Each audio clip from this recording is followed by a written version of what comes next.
Thank you for joining us for the Family Business Sustainability Forum. The forums are really conversations with family businesses, with family members, with C-suite executives, with family chairmen, with all these people who and govern sustainable family businesses. Past forums featured family businesses from across the world, from countries like India, the Netherlands, UK, and US. Today, it's my privilege to introduce you to Jebsen Jessen Family Enterprise, which has its headquarters in Singapore and Hong Kong. And we are also going to speak about GMA Garnet, which is one of the business in Jebsen Jessen Family Enterprise portfolio. Jebsen Jessen has been privately owned since 1895. It has evolved into a huge conglomerate which employs currently over 6,000 people. There are many businesses in the portfolio and they enjoy a high degree of latitude. One of them is the GMA Garnet.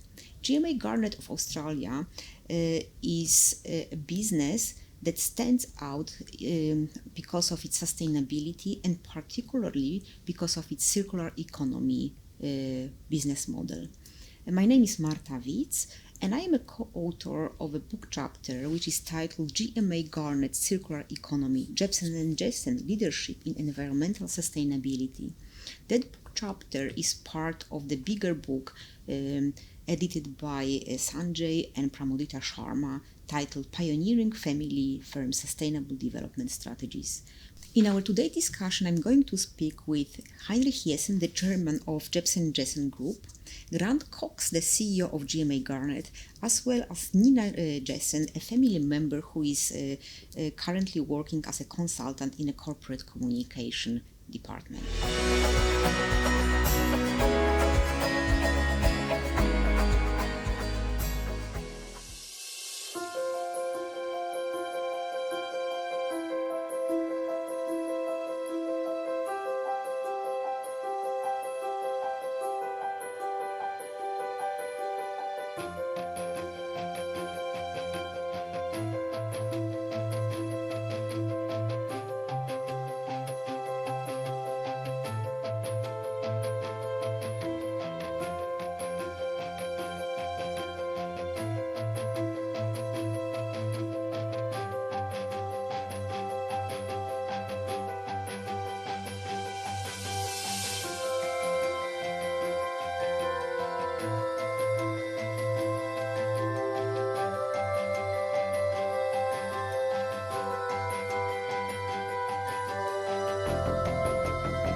My name is Heinrich Jessen. I'm the chairman of Jebsen Jessen here in Singapore. And the Jebsen Jessen group here is part of a wider family enterprise, which started 128 years ago. So I'm third generation. And normally at 128 years, you would be probably in the fifth generation. But in our case, it's actually only the third because of a generational jump, the youngest child and the youngest child once again. So I joined 28 years ago, actually exactly when the company was 100 years I joined. And I started in a role, and maybe we'll talk a bit about that later as well, in environment, health and safety, which was in a way the toolbox that I had when I joined the business. I did that for a couple of years and then sort of went through the group. We're quite a diversified group here in Southeast Asia. Worked in the packaging business for a while. I did some projects in the headquarters. And then I ran our material handling business for about 5 years before coming back to the head office and then taking over as chairman, which is now 15 years ago. It's an interesting history. It started when two very young men, they were in their 20s, got together in Hong Kong and started a trading business. Both of them were not from Hong Kong. They were from what is today southern Denmark. And they both came from seafaring families. So their ancestors were ship captains and ship owners who sailed all over the world in the early and mid 1800s, trading.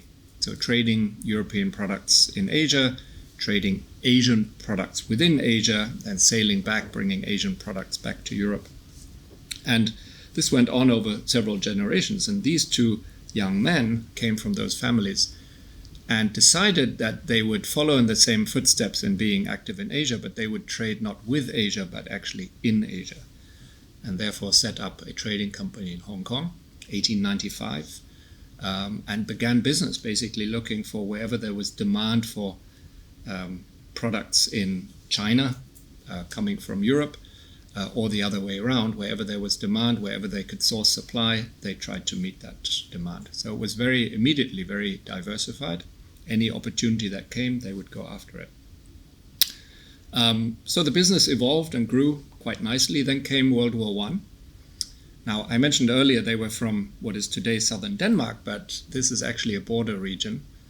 And the border has gone north-south over many, many centuries. And at the time when they started the company, they were actually German citizens, because that particular town where they were from was part of Germany. So they were finding themselves as German citizens in what was then a British crown colony. And in World War I, that meant that they were enemies, essentially. So one of the two happened to be in Germany when the war broke out, but the other one was less lucky and was actually arrested and brought to Australia into internment. And all the assets were taken, the ships were taken, the officers, etc. So the business came to an almost complete standstill.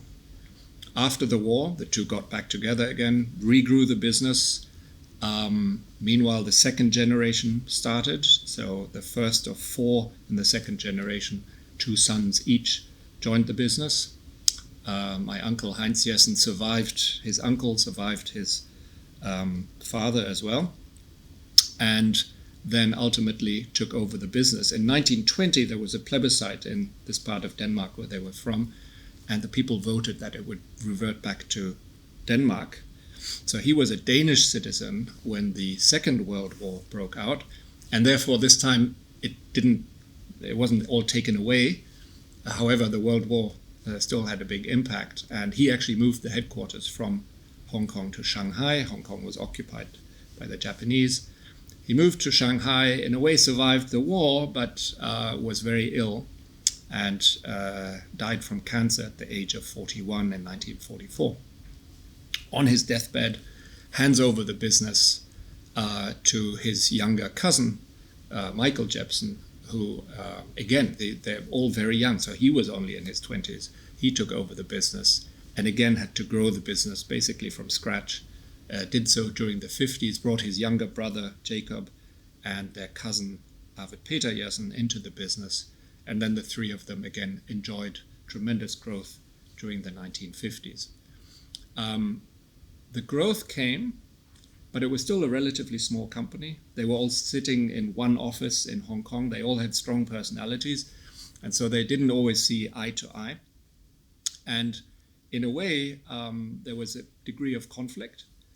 And they decided to split the roles, but they were wise enough to remain as shareholders. So one returned to Denmark and ran what was still left of the shipping business.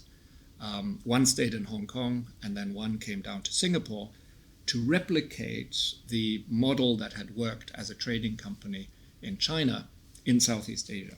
And so that gave rise to the second group, which I'm today the chairman of, headquartered in Singapore and focusing on Southeast Asia.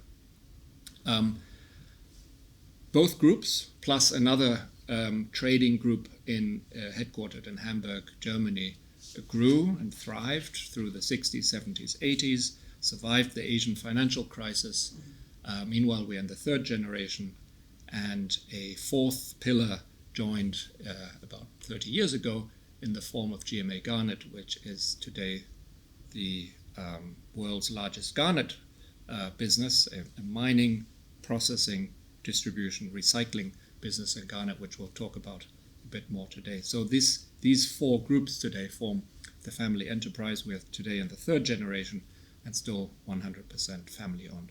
Two names are quite similar, so it's already there's quite a bit of confusion. And the two partners that started the business, they were actually distant cousins. And then they also became brothers-in-law. So they were distant cousins, brothers-in-law, and partners. So there's quite a bit of intermix there. In the third generation, we call each other cousins. We are, again, distant cousins, actually not blood-related. But it is, you can call it one family, you can call it two families as well. There's an old Chinese saying, never have two tigers on one mountain. So the way it's structured today is that you have two mountains. So if you have more than one tiger, make sure you have another mountain to go to. So we have the mountain of China, we have the mountain of Southeast Asia, and in each there is one principal partner. So you can actually have many family members as partners. We currently don't have minority partners, but we have had in the past. But there can always only be one principal partner. So there's a Jebsen principal partner and a Jessen principal partner. And each of us are the majority owners in the two groups. And the other one is the minority cross-shareholding partner in both groups. And we also sit on each other's boards, we consult each other, we work very closely together. We also listen to one another, but ultimately it's very clear in whichever group you are, the principal partner is the one who ultimately has to make whatever decisions have to be made. The two groups that are outside of the Asian businesses, we are not active in the management. Both of us are in the board, so we take a back seat, and there we have a 50-50 ownership relationship. So it's also a little bit unusual, you might say, with 200 or so descendants from the original founders. We're not 200 shareholders. We're actually at the moment only 2 shareholders. We have also been 4, we've been 3, sometimes there's been just 1 shareholder. There's always been very few because we have we have 2 governance rules. And the first one is you can only be a shareholder if you actually work in the business. The idea being that we don't want silent shareholders. We don't want shareholders who are interested only in the dividends, who have a life that has nothing to do with the company, but are part of the shareholding. So we have no silent shareholders. And so in order to become a shareholder, you have to work in the company. However, to make it fair also for those who don't work in the company and therefore don't become shareholders, we have a second rule, and that is that you can't inherit the shares and you can't be gifted those shares. You have to purchase them. So there needs to be skin in the game. There needs to be a certain upfront investment. There needs to be a belief also that what you put in, you believe that what comes out at the end will be something better than when you went in. So there's this entrepreneurial spirit which continues through the generations. Very first business that the trading company did was to represent the shipping company of Jacob Jebsen's father. And he had that logo in his shipping company, which doesn't exist as a shipping company today anymore. But he simply took the logo of his hometown. So it was the coat of arms of Åbenrå, this town in today southern Denmark. And it's basically a wreath of oak leaves and then 3 fish. And 3 fish, the fish are a religious symbol anyhow, but 3 fish. And in this case, mackerels, because at the time mackerel was quite common in the fjord that's in front of the the hometown there. Now, the mackerel is an interesting fish. It's part of a family of fish that have no swim bladders. A swim bladder allows a fish to be suspended in water, and a fish can actually sleep and just stay in the water like that. But those fish without swim bladders, including the mackerel, they actually, if they don't move, they sink. So there's the metaphor for the company. We are always in motion. We always have to keep going. Even when we're asleep, we have to move. And I guess it goes back a little bit to the shipping days and certainly also to the trading days. You enter businesses and you exit businesses. You represent a company selling their products. You build it up to a certain level, and very often the principal then themselves takes over the business and continues. So we're always looking for new opportunities to do business, and it's a bit like that mackerel that just has to keep being on the move. There's a certain degree of restlessness among all of us, in a positive way, restless to make sure we never stand still, never go to sleep. It started as a trading activity.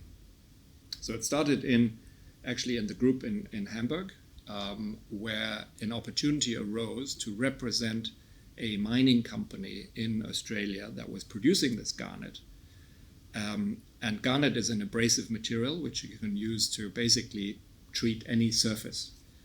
So in those days, the shipbuilding industry in Hamburg was using various slags, copper slag, coal slag, even sand, to strip the paint or rust of ship hulls in order to put a fresh coating on it. And for that, garnet is very good. It's a very hard material. You mentioned recycling as well. Because it's so hard, because it's inert, once it's used, we can actually take it back and recycle it. Most other things just break up and you can't use it a second time. So we started, I say we, this is before my time, but the company started selling this garnet to the shipyards and soon realizing that there were many other industries that you could sell it to. And it then grew. And at some point, we were the largest customer and largest distributor for this mine. And that gives you a certain leverage. And that at some point, we had the opportunity to buy first 50% and ultimately 100% of that mine. And then that grew further in investing in another mine and investing in processing facilities, initially in Europe, the Middle East. Ultimately, it then became a global business. And for us as a trading company, where you're always relying on the suppliers for whom you're selling the products, the attraction and the thing that really whetted our appetite was this ability to control the entire supply chain, or value chain rather, from the mine itself through the processing and the distribution, which of course we started with, and ultimately the recycling. So that's the story of GMA Garnet. So that's the wonderful thing in family businesses. You can kind of shape things in unorthodox ways. And I guess my journey into the company was quite unorthodox in that I'm not at all trained in business academically. So I'm a tropical biologist by training. I was working in various rainforest projects in different parts of the world. And the latest one I was at, when I started thinking about whether joining the family business is maybe something worth doing, that was in Papua New Guinea. So obviously completely different from what the business was. But the interest in environment was big, and it was also growing in some parts of the world. This is sort of the mid-1990s, early 1990s. And I had the conversation with my father, who at the time was leading a business in Southeast Asia that was increasingly industrializing, because there also we started going down the value chain, or rather up the value chain. So we used to trade in material handling equipment. We started actually building material handling equipment. We invested in packaging companies where we're doing manufacturing. So as you add engineering, manufacturing, your environmental footprint also grows. And I could see that, and I had conversations with him about, given that our environmental footprint, the risks, the impacts are growing, shouldn't we have an environmental program? And I would say in Southeast Asia, this was really quite a pioneering step. He agreed to that, brought in his senior managers. This was in 1992, and we had a conference about, environmental management, and they were all quite confused. What is this environment about?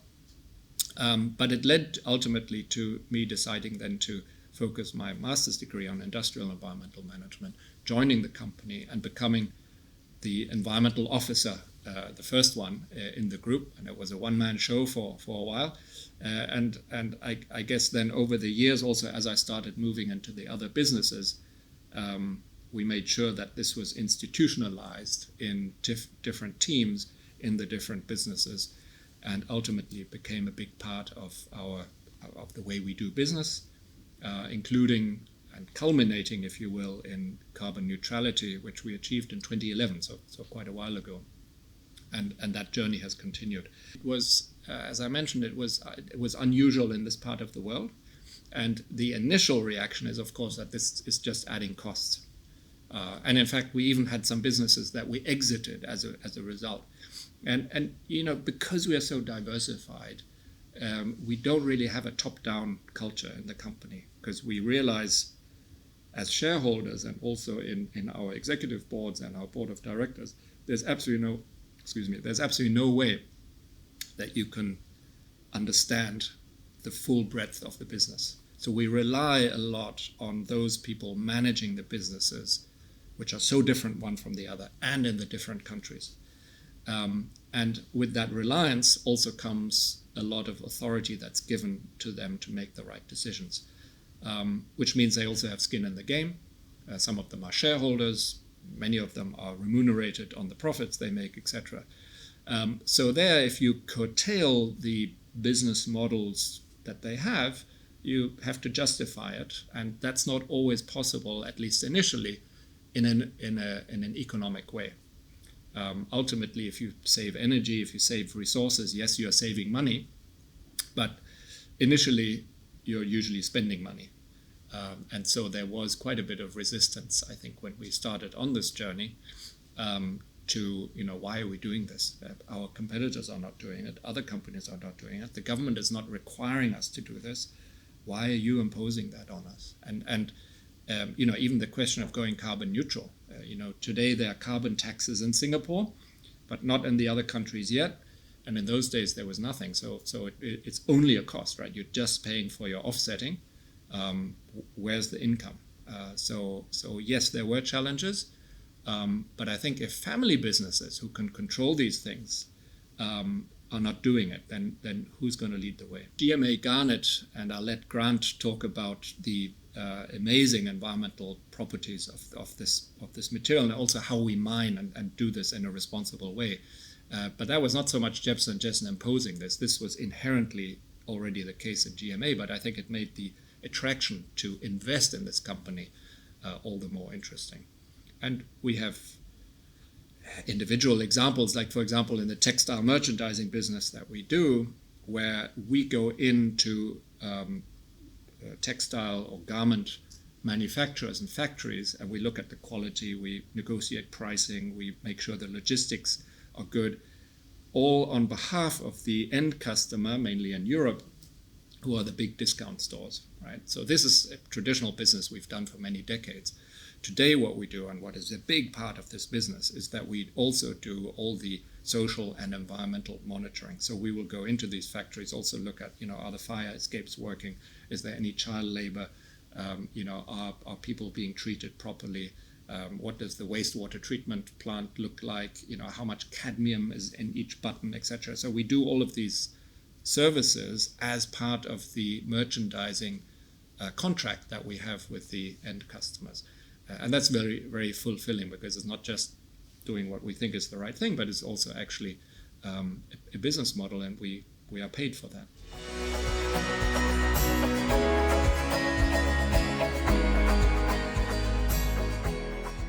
My name is Grant Cox. I'm the CEO of the GMA Garnet Group. I'm not a Jebsen Jessen family member, but have the privilege to be trusted to manage this part of the family enterprise. So I joined GMA in 2015 as the Chief Financial Officer, and then in 2020 I had the opportunity to move into the CEO role. I actually had the opportunity to work with GMA, who were a client of mine when I was working at EY. So I was part of the team that advised on the sale process in 2015, which ultimately led to Jebsen Jessen taking 100% ownership of GMA. So during that time, I had the opportunity to spend a lot of time in the GMA office and also go on site visits to several GMA operating sites as well. And the great thing about that over 9 or 12 months was I really got to know the people at GMA. And the three things that really drew me to GMA. Firstly, the values and close access to a couple of the shareholders through that sale process and really understanding what the tone from the top was from the Jebsen Jessen group and the other shareholders and how that impacted on GMA. So that was really attractive to me. The second was the passion that people in the business had for what they do. They would talk and talk and talk about this pink sand and everything about this pink sand and so much enthusiasm. And I didn't quite get it at the time. I get it now. But that passion was really infectious, I think. And I at that point in my career wanted that in my next role as well, something I could be really passionate about. And then I guess the third element of what I saw in the business was my skill set. I believed I could come to GMA and make a difference and help GMA on the next chapter of its history. Pink sand, it is a really special sand. It's a mineral that has certain properties that make it very effective at what it's used for. So those properties are, it's very hard, it's very dense, and it's very tough. And also it's an inert mineral as well. So that means it's really effective at doing the job it's meant to do, and I can talk to that a little bit more in a moment. It's very good, or it can be recycled very well, so it doesn't break down like other abrasives do. And then the inert chemical properties are really important as well, so that make it very safe and environmentally friendly to use as an abrasive, which is a real point of difference over many of the other abrasives in the market as well. So this pink sand, it's not just any sand, and our garnet is also superior to other garnets you'll find around the world as well. This is what we call our Classic Cut 80. This is a water jet product, so it's used in water jet cutting machines. This is actually from our Port Gregory mine in Western Australia, and that's an alluvial deposit. So we essentially extract the garnet out of our ore body there, which is in a sand form, and separate and process down to this finished product here that you see. The other little sample I managed to bring was a chunk of rock from our Montana mine in the USA. And so unlike our Port Gregory mine, this is a hard rock garnet deposit. And whether you can pick it up on camera or not, you can see all the garnet purple and pink crystals in there. So we crush that down and then run it through a process as well to extract crushed garnet, which has different properties to the alluvial garnet that we get from Australia. There's two main applications for garnet, water jet cutting and abrasive blasting. So water jet cutting is garnet and water at very high speed and pressure through a small nozzle and orifice in a water jet cutting machine, which can cut pretty much anything. So steel, tile, marble, composite materials, pretty much anything you can cut with a garnet stream in a water jet cutting machine. And it's a very precise cut as well compared to other cutting technologies. So the customers tend to be in the automotive industry, aerospace industry, essentially any fabrication where you need a precision cut and efficient cut. Water jet cutting is used throughout the world. The other main application is abrasive blasting. So if you think about a steel surface and preparing that surface prior to putting a protective coating on, garnet is used as the abrasive media to prepare that surface. They apply a protective coating. That's all in the construction phase of whatever that project might be. And then in the maintenance phase, garnet is used to strip off the protective coating before the surface is prepared and ultimately recoated. So the customers are typically in oil and gas industry, mining industry, infrastructure. You think about bridges, it's used a lot in that application, in shipyards, etc., etc. Essentially anywhere where steel needs to be prepared for corrosion protection and then maintained in that way. So in water jet cutting, there's currently no real alternative to garnet. There's some other minerals that are used, but none are as efficient as garnet. So I'd say the water jet cutting industry uses 99% garnet as the abrasive media. In abrasive blasting, it's a different story. There's lots of different abrasives used around the world, many of which are environmentally unfriendly, and also can be quite unsafe to use as well. There's plenty of other abrasives used. In some countries, they still use sand, not even pink sand, just sand, coal, copper slag, crushed glass, those kind of things. But garnet is, in our mind, a much more effective abrasive, and that's proven time and time again. That's why we've been very successful in growing in this industry, and it's certainly the safest and most environmentally option to use. But there's still developed countries that use silica sand, and free silica in the air has been shown to cause silicosis of the lungs. Ultimately, how it started was our customers had a problem, and the problem was you use garnet and it's a very effective abrasive, but you use a lot of it, and you have this problem with other abrasives as well. So that abrasive, once it's been used, you've got to dispose of, and that can be really, really expensive, and the cost of doing so is only increasing around the world as well. And it has an impact on the environment, sending all that product to landfill as well. So ultimately, that was a customer problem, and GMA around 20 years ago thought about, this is why we exist as a business, to try and create value for our customers and to solve customer problems. What can we do about it? And we started researching, and through a fair bit of trial and error as well, whether we could actually recycle the used garnet and turn it into a finished product. We will either collect it ourselves or manage it through our logistics providers and bring it back to our processing plants, which we have several around the world, so a couple in the Middle East, one in Europe, and soon to be 3 in the USA, and looking for other locations where we can place them as well. So we bring it back, and it goes through quite a rigorous process, which is actually quite different in the different processing plants we have, to turn it from used garnet, all the other stuff that's found itself into the garnet pile after use, quite often wooden pallets, bits of bags, all sorts of things, and essentially take out all the impurities that have entered the garnet product while it's been used, and subsequent to that, take all that out.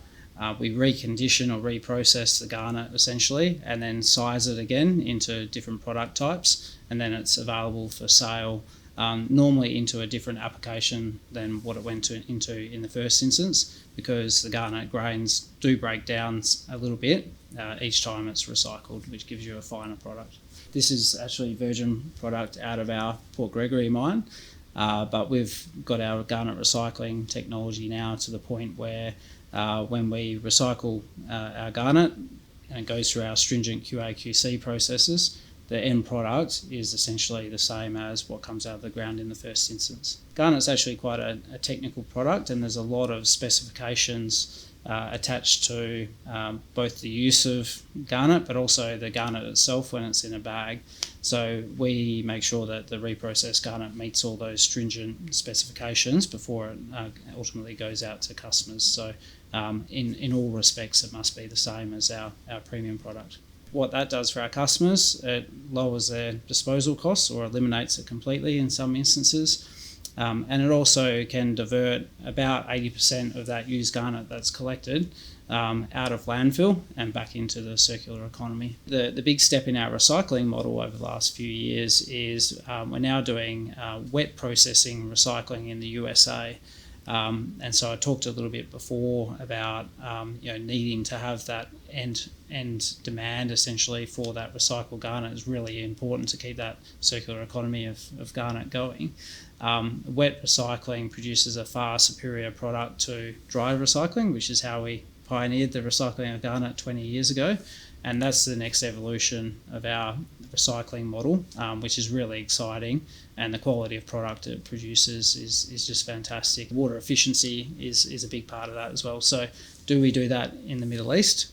No, because water's Water is hard to come by there, but in the USA, in the locations where we are, water is somewhat abundant, and it's incumbent on us to be really responsible around how we use that water, how we discharge that water, and manage that as well. We actually do take water from other discharge or water that's in canals nearby where it's essentially storm water.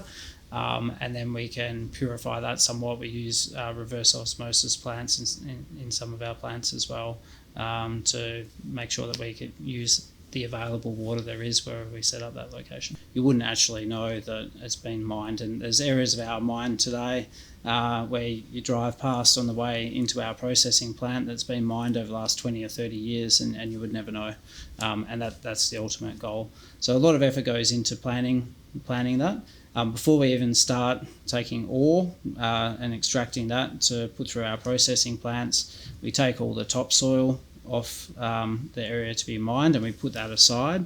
The topsoil contains all the native plant seeds, and so all it needs when we bring our tails back into the pit, we can shape the land as close as possible back to its natural contour, put the topsoil on top, a little bit of rain, and before long the vegetation grows back to pretty much what it was before we started mining as well. So that's a really important part of our sustainability focus, is making sure that we can be as sustainable as we possibly can when we're mining. Part of our next evolution of our recycling program is to say, okay, let's say the benchmark is 5 times now. It can continue to be recycled. The only limiting factor at the moment is recovering the very fine particles when it gets to that stage. So a lot of our R&D effort now is focused on how do we actually recover those very fine particle sizes so we can get more recycles out of Garnet products. And then the other thing we're really working on as well is there's not actually a market for those really fine Garnet particles today. How can we develop new markets and applications so that if we can achieve this technical outcome, we can keep the circular economy going by making sure there's demand for that product as well. When I took over as CEO, one of the things I wanted to do is redefine what our sustainability journey is all about. So we're doing lots of great things. We're doing recycling. We're being responsible when we're mining and rehabilitation. We have a notion that we look after our people and we really give them training and development opportunities, but none of that was really done in a structured way. So we've implemented a sustainability framework a couple of years ago as well, which really provides a little bit more focus and stretch targets around the things we're already doing in the business, and then also identifying what are maybe some gaps in our sustainability offering or focus that we can turn some more attention to and really build out as well. So that was a really good change. With that, we need people to help us manage that and embed that in the way we work at GMA as well. So we've created a people and sustainability team, which is really helping us drive and facilitate our teams coming up with these sustainability initiatives, because quite often it comes from our team who are doing the day-to-day work as well. So that's been great. We've just developed our first sustainability report last year. At this stage, we don't publish it. We're still fairly early stages in terms of getting our systems up for sustainability reporting internally. So at this stage, it's for our use. While we might think we're doing the right thing, it's always good to get that validation externally. But also, a lot of our customers are actually calling for that and looking for those sustainability scores to do business with you as well. In 10, 15 years' time, I see us having multiples of the recycling plants we have today, and that really being even a bigger part of our business model. In terms of the broader business and where I see it in 15 to 30 years, I guess I think about what Heinrich often says to me, which is he has one KPI essentially in his role, which is to leave the business in a position where it's poised for success for the future and in a condition that's stronger than when he came on board. And I think that applies to me as a CEO of one of the family company businesses.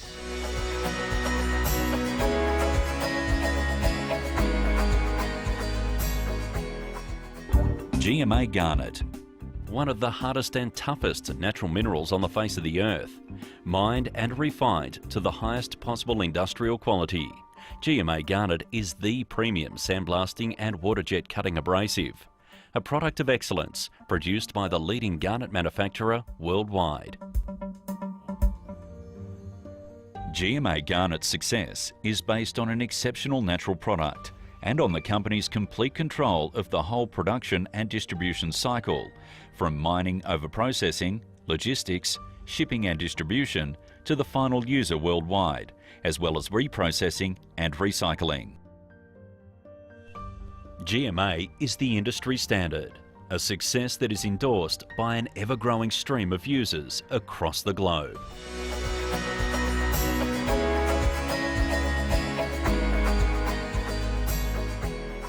My name's Nina Jessen. I am the great-granddaughter of one of the co-founders, Heinrich Jessen, so that makes me a fourth-generation family member, and currently the younger family member of the fourth generation working for the group. In terms of my personal journey, it's been interesting in the sense that it hasn't been, it wasn't expected or planned in any way. It all happened very organically. So, I mean, if I'm to go way back and reflect on it, I think there were maybe a few seeds planted from when I was born, because I've spent most of my life in Southeast Asia. I was born in Denmark, and then when I was 2, we moved to Manila, Philippines, because my dad joined the family company. So from a very young age, I watched my father and indeed my grandfather work for the group. From that point on, and we then shifted around Southeast Asia with my father, obviously. So the Philippines and Malaysia and now Singapore, and I've spent most of my life then in Singapore. I attended a school, United World College, which also was another seed that was planted, in my opinion, because it's a school with a whole movement to it. I mean, it's a movement about global concern, about playing a part, making a positive impact in the world for sustainability, ultimately. So I grew up, hearing about the Millennium Goals for sustainability, and then the SDGs, of course, the Sustainable Development Goals. And because I attended that school, it led me to study sustainable development in Edinburgh. So I did my master's degree in sustainable development. And from that point, after 4 years of doing that, and my career really then started, my dream came true when I was offered a job at the UN. So I moved to Geneva and spent a couple of years there, working first of all for the UN office of Geneva in communications. So because I studied the sociology of sustainable development, that led me into doing communications rather than sort of the more technical parts of sustainability. I worked for the UN office for a while, and then at another agency called the International Trade Center, which is also a UN agency, working, supporting women-led businesses. And so it was interesting that I then got that was my relation, my glimpse into business, even though I had never studied business. And obviously through the lens of female entrepreneurs was very inspiring. And then at a certain point, conversations with my uncle, Heinrich Jessen, our chairman, began about options in the family business. And it was then, I think my education and my work at the UN then lent itself nicely, which was lucky for me, it lent itself nicely to doing what I do now for the group, which is sustainability and corporate communications. Primarily, I'm part of the corporate communications team, and within that, I'm responsible for all the PR activities that we do on a group level, at the corporate level. And in that also, we don't have a sustainability team per se, but with my experience, I sort of have come to be part of our sustainability initiatives as sustainability becomes more of the daily strategic thinking, not just a side, let's say, a CSR activity that we do once a year kind of thing, and that's it. It's more about, it's really coming into everything that we do, and how we communicate ourselves and think. I think I think to the younger generation, to my generation, I'm of course a millennial, not a Gen Z, but again, it started with us really, and how we think of it now, and also in terms of work and personal life, because I believe sustainability should be at the forefront of our minds in everything that we do. It would be, in 3 words, the 3 Ps, if it doesn't sound too cliche, but planet, people, and prosperity is how I can sum it up. And each of those represent a whole host of other goals, obviously, that relate to the SDGs. Prosperity relating in a business sense to success at the end of the day. It's still odd. I think people, especially in this part of the world, still have a connotation with, they still associate sustainability and being environmentally responsible with extra costs. But in fact, if we are to ensure prosperity for the future generations and see it and think in the long term in terms of prosperity, then sustainability is absolutely essential. And people, I mean, this means equity. This means for us as a business, it means caring and nurturing our employees in terms of their vitality, in terms of their development, also thinking for the long term. And planet, protecting the planet, because that assumes that we have resources that are finite, of course, and being an industrial group as we are, this is extra essential. Family businesses are like any other businesses. Of course, we have to make a living at the end of the day, and it has to be financially successful, but we are inherently concerned for the future generations. It's not just 5-10 years down the line. It's in the DNA to think of generation after generation. So that's one part of it. And another part is that many family businesses also inherently will be a little bit more purpose-driven than let's say, ordinary businesses.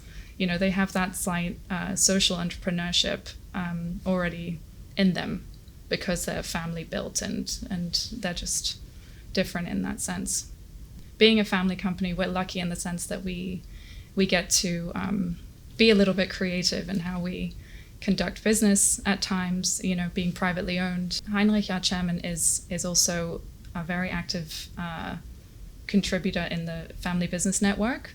And so in 2019, he was asked if he would sign a pledge that was also a first of its kind pledge. It was part of a partnership between the United Nations, the Family Business Network, and the wider family business community, and UNCTAD, the United Nations Conference for Trade and Development, encouraging family businesses specifically to adopt the Sustainable Development Goals and actively and create actionable strategies in their businesses to support them. So Heinrich signed this pledge. He was one of the first signatories back in 2019, and now I gather there are almost 400 signatories. With that, he signed the pledge knowing that we've tried to make the effort since the mid-90s, even being an industrial, or even more so because of the knowledge that we are an industrial group and we are inherently unsustainable, some might argue, because of the spaces that we operate in. But I mean, the challenge is to remain proud of our legacy, remain proud of what our founders created 128 years ago, whilst also staying relevant and thinking, like I said, about the remaining focused on the future generations. So we don't pretend to be an eco business. We don't pretend to be green in that sense. But we believe that we do have essential businesses that provide ordinary products, that everyday products that people need still and our customers need.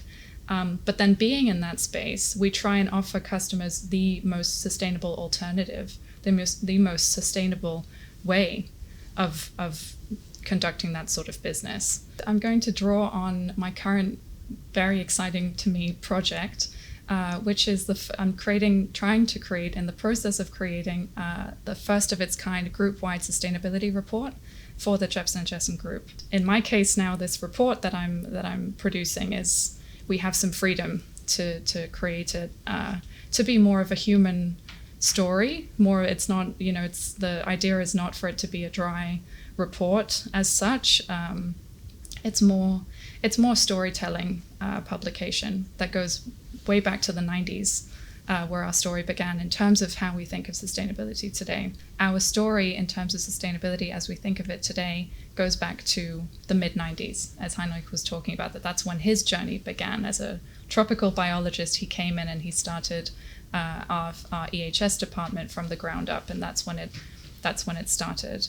And one thing then led to another, and we made progress and have several milestones since the 90s up until today. Having signed this pledge and working from there also to tell our story now through a report, hopefully also gives some transparency, maybe because we have thousands of employees and maybe not everyone is aware of what all of these terms mean, in terms of sustainability, even though they are part of the group, and also accountability, maybe further possibilities for improving. I have studied several large multi-generational family businesses, but what distinguishes Jebsen Jessen family enterprise from others are two aspects. The first aspect is the very particular governance system, which allows for lots of flexibility and actually also for entrepreneurial curiosity. Entrepreneurial curiosity and sustainability were the two main reasons why actually Garnet Recycling was invented in the first place. And a second aspect is the true devotion to sustainability, which is really running in the blood of family members. Not many industrial families signed the sustainability pledge, but Jebsen Jessen was one of the earliest adopted of that strategy. Thank you very much for your attention.